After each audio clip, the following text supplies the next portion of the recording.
Hello students, today we are with another interesting video, and in this video we are going to discuss about law of conservation of mass. I know definitely कि आपने law of conservation of mass class 9th में भी पढ़ा होगा, class 11th में भी पढ़ा होगा, बट मेरा पर्पस ये है कि मैं law of conservation of mass को एक क्वेश्चन के थ्रू प्रॉपरली आपको इलेबोरेट करूं। हमारा क्वेश्चन ये कहता है कि 5 ग्राम पोटेशियम क्लोरेट जब डिकम्पोज होता है तो 3.041 gram potassium chloride and 1.36 litre of oxygen at a standard temperature and pressure बनाता है।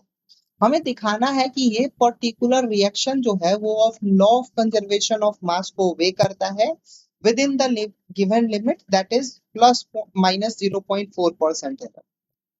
आप एक चीज नोटिस करोगे कि law of conservation of mass बोलता क्या था?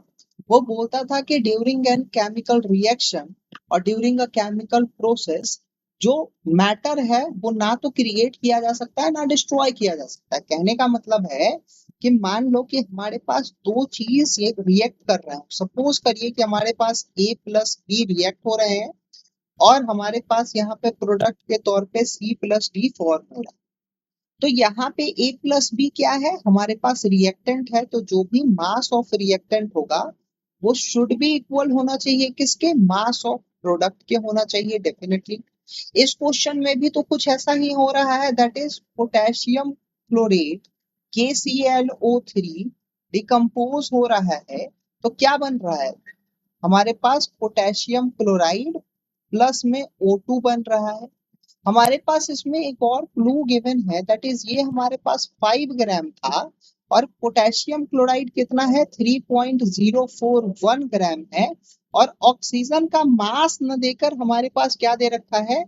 1.36 लीटर वॉल्यूम।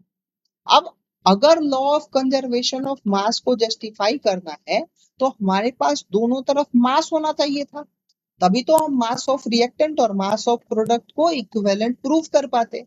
अब हमें यहाँ पे क्या करना होगा? हमें ऑक्सीजन के वॉल्यूम से सबसे पहले मोल तक पहुंचना होगा और मोल से मास तक पहुंचना होगा। ऐसा क्यों सर? क्योंकि हमें पता है स्टैंडर्ड टेम्परेचर और प्रेशर के टर्म में वॉल्यूम अगर दे रखा हो और वहां से मोल निकालना हो तो हम लोग फॉर्मूला यूज करते हैं N is equal to volume at STP जो भी गिवन हो अपॉन में हमारे पास क्या होता है? 22.4 लीटर। ठीक है।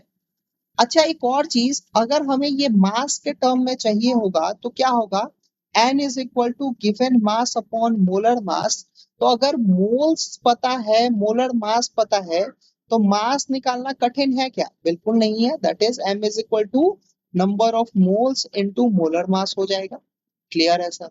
हम लोग क्या करते हैं, ऑक्सीजन के टर्म में यही चीज अपनाते हैं।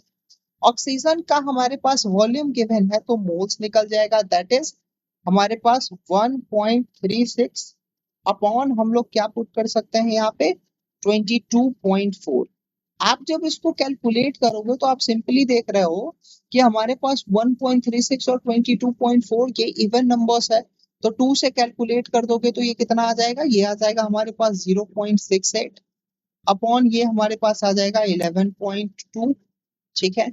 इसको और आगे कर दे तो 0.34, सिंपली ये कितना हो जाएगा? 5.6। इसको और आगे कर दे तो हमारे पास 0.17 और ये हमारे पास कितना आ जाएगा? 2.8। अब हम पॉइंट हटा दे अगर ऊपर वाले में से तो ये 17 अपॉन 100 और ये 2.8 अपॉन 10, तो इसका मतलब पॉइंट खत्म। हम इसको डायरेक्टली 17 अपॉन 280 लिख सकते हैं और ये इसकी वैल्यू जो हमारे पास आएगी वो कितनी आएगी? वो आएगी सिंपली 0.6071। ठीक है, ये क्या है? मोल्स। अब अगर हमें मोल से मास तक पहुंचना है तो हम लोग कौन सा फॉर्मूला अपनाएंगे भाई? इजिली हम लोग ये वाला फॉर्मूला अपनाएंगे। तो हम लोग यहाँ पे अगर मास ऑफ O2 लिखे तो हम लोग क्या लिख सकते हैं? हम लोग लिख सकते हैं 0.6071 N2 में हमारे पास हो जाएगा 32 which is equal to what? Which is equal to easily 1.92 sorry 1.9428। Okay, ये क्या है? ये ग्राम मास। Very good. अगर अच्छा एक और चीज देखिए, हमारे पास mass of potassium chloride given था, ठीक है, पोटेशियम क्लोराइड कितना गिवन था, दैट इज 3.041। अब आप मेरे को एक सिंपल चीज बताओ, ये 3.041 हो या फिर 1.9428 हो, ये दोनों क्या है, ये हमारे पास क्या है, ये है भाई मास ऑफ प्रोडक्ट साइड, ठीक है। तो यानी कि ये प्रोडक्ट्स के मास है, प्रोडक्ट्स के मास है। तो अगर हम टोटल मास ऑफ प्रोडक्ट यहाँ पे निकाले तो हम लोग क्या लिख सकते हैं, अगर हम लोग यहाँ पे easily total mass of product निकाले तो यहाँ पे लिख दीजिए ऐसे, total mass of product is equal to, हम लोग लिख सकते हैं क्या, that is 3.041 plus 1.9428 that is equal to what, that is equal to 4.9838 ग्राम। तो भाई हम लोग देख लेते हैं कि हमारे पास मास ऑफ रिएक्टेंट का कितना था, मास ऑफ रिएक्टेंट और मास ऑफ प्रोडक्ट क्या होना चाहिए, बराबर होना चाहिए।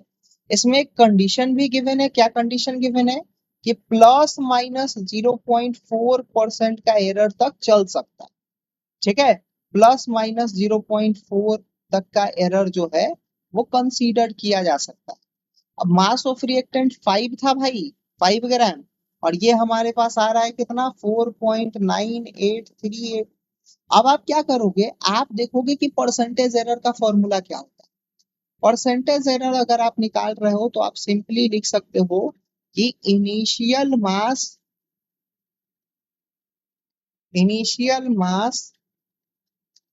माइनस फाइनल मास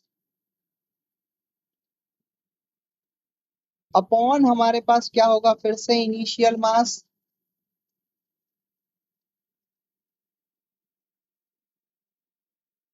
इनटू में क्या हो जाएगा, 100 हो जाएगा। अगर हम यहाँ पे इनिशियल माइनस फाइनल करें तो हम लोग क्या लिख सकते हैं, 5.000 ग्राम माइनस में 4.9838 ग्राम अपॉन में हम लोग क्या लिखेंगे यहाँ पे, 5.000 ग्राम इनटू में हमारे पास क्या हो जाएगा, दैट इज 100। अब आप इसको 20 टाइम्स इजीली काट दो और जो वैल्यू आएगा वो हमारे पास कितना आ जाएगा, ये आ जाएगा हमारे पास डायरेक्टली, आप देखोगे यहाँ पे इज 0.0162 इनटू में 20 which is equal to what, which is equal to 0.324%। अब आप एक चीज नोटिस करोगे कि हमारे पास जो गिवन डेटा यहाँ पे आया है दैट इज 0.324% आया है, ठीक है। और हमारा जो एलिजिबिलिटी था वो कितना था, प्लस माइनस 0.4%। इसका मतलब हम लोग बोल सकते हैं कि ये law of conservation of mass को फॉलो करता है और गिवन कंस्ट्रेंट में करता है। आई होप कि ये वीडियो आपको पसंद आया हो, and if you literally like this video you can hit the subscribe button, you can like it, you can share it, you can ask multiple question in the comment section. Because आप जब से question पूछना शुरू करोगे, जब मैं आपकी questions को सॉल्व करना शुरू करूंगा, देन जाके मैं उतना मोटिवेट हो पाऊंगा कि और ज्यादा वीडियोस प्रोवाइड करूं। But definitely I will try in this series कि मैं जितने भी PYQs है, जितने भी अच्छे क्वेश्चन है, उनको कॉन्सेप्ट बताते बताते उसी के थ्रू सॉल्व करके आप तक पहुंचाऊं। Thank you so much, have a great day ahead. If you are watching this video, have a great day ahead, thank you.